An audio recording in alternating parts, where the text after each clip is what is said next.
1. Take the mask, loosen the headgear straps from the forehead support area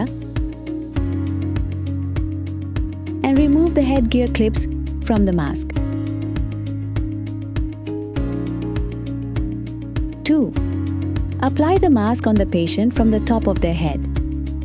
Fix the mask on the patient and ensure that the mask rests in the correct position.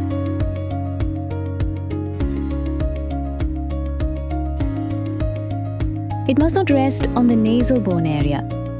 It should be placed on the soft tendon between the nasal bone and forehead, lowest point of the nasal bridge. 3.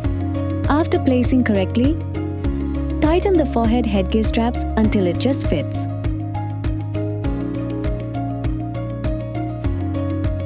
Do not over-tight. 4. Re-clip the headgear clips on the mask and tighten the Velcro on both the sides.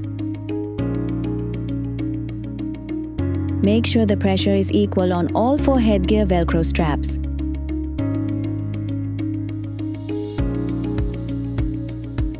5. Over-tightening the mask can cause DAPU, device-associated pressure ulcer, on the skin of the patient.